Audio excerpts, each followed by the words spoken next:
Marine biologists once captured something on camera they initially thought was impossible. Later, I'll show you the exact physical signature found on victims that proves these aren't random outbursts.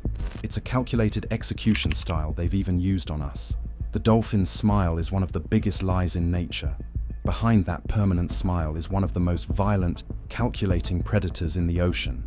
And marine biologists have spent decades trying to understand why. What if I told you dolphins commit acts so disturbing that researchers initially refused to believe what they were seeing on camera? By the end of this video, you'll understand why some scientists say dolphins are far closer to us than we'd like to admit, and not in a good way. For most of us, the dolphin myth started early. Television shows, theme park shows, stories of dolphins nudging stranded swimmers to safety. And it's not entirely fiction. Dolphins are intelligent, social, and occasionally do help humans. Later, I'll show you the one specific discovery that proved these aren't random acts of rage. It's a coordinated system of violence that even includes us. But that same intelligence has a darker side. The same brain power that lets dolphins solve puzzles and recognize themselves in mirrors also lets them plan, coordinate, and execute behaviors that would be classified as criminal if a human did them.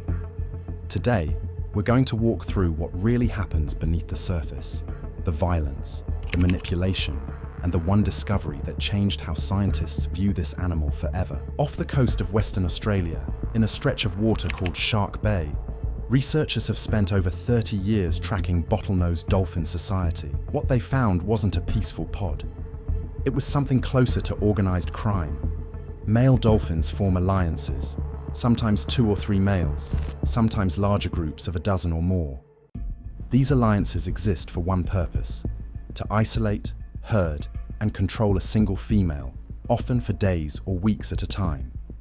They surround her, block her off, and use brute force to keep her from leaving. Scientists studying this behavior describe it using a term you'd expect from a courtroom, not a nature documentary: coercion. And here's the unsettling part. These alliances aren't random.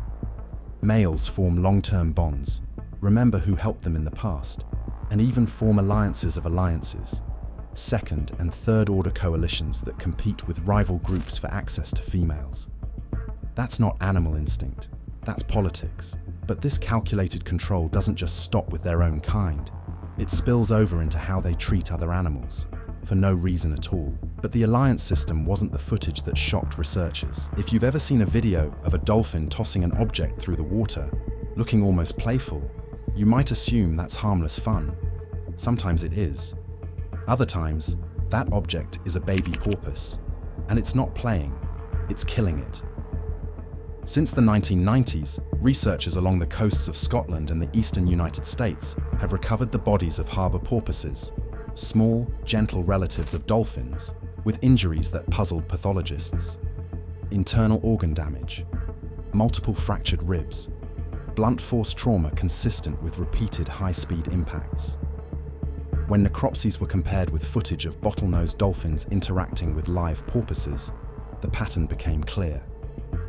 Dolphins were ramming the porpoises at speed, tossing them into the air, and pursuing them for extended periods, sometimes over an hour, long after any possibility of using them as food. Porpoises aren't competitors for food in any meaningful sense. They aren't a threat, and yet the attacks continue with the same brutal efficiency across multiple populations on opposite sides of the Atlantic. Researchers have a name for it: porpicide, and nobody has a fully satisfying explanation for why it happens. If you think they're only brutal toward other species, wait until you see how they treat their own blood. Because for a dolphin, even family is a calculation. But as bad as that is, it's not even the darkest part of their society. To understand that, we have to look at how they treat their own. Here's a question worth sitting with for a moment. What kind of animal kills its own infants? A small number of species do this: lions, chimpanzees, and certain primates among them. Add dolphins to that list. Infanticide in bottlenose dolphins has been documented through direct observation and through necropsies of dead calves, showing the same blunt trauma patterns seen in porpoise killings, except this time, the victims were dolphin calves. And in some cases, the suspected attacker was identified as an adult male from the same population. The leading theory ties back to that first segment. A female dolphin won't enter a fertile cycle again while she's nursing a calf. By killing her calf, a male may effectively reset her reproductive clock, making her available to mate again sooner.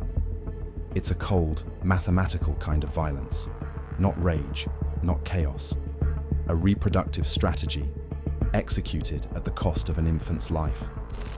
If you're wondering how an animal this smart can be this brutal, it gets even more confusing when you look at the physical evidence they leave behind. And here's where everything starts to connect. Because when researchers compared these attacks side by side, they noticed something they couldn't explain. The same pattern kept appearing, no matter who the victim was. If you've ever swam with dolphins at a tourist attraction, you've probably been told they're gentle around humans. Mostly, that's true. Mostly.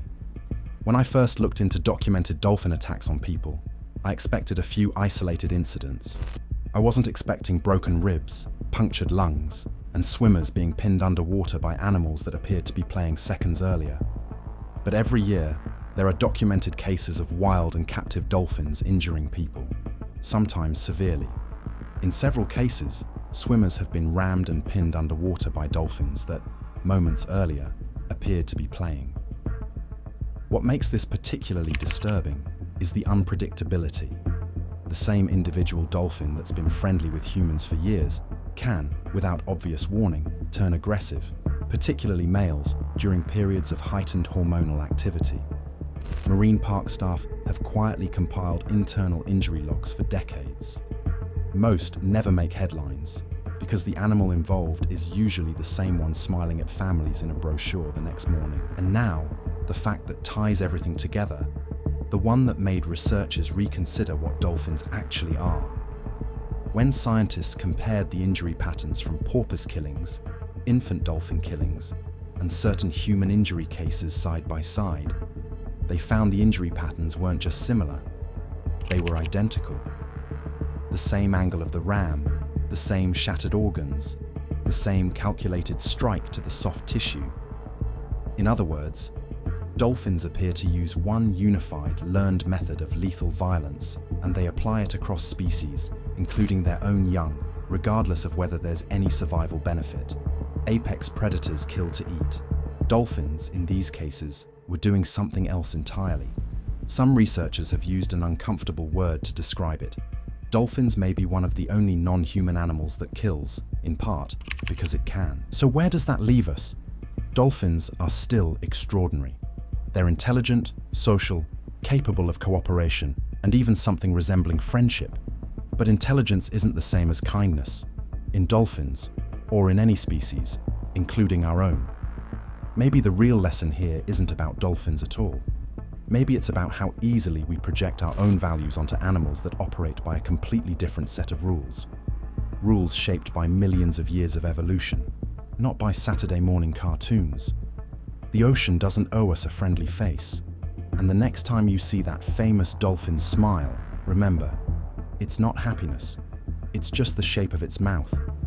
If you think the dolphin's smile is a lie, wait until you see the innocent bird that's been used as a biological weapon for centuries. Subscribe, because your next walk in the park is about to get a lot more terrifying.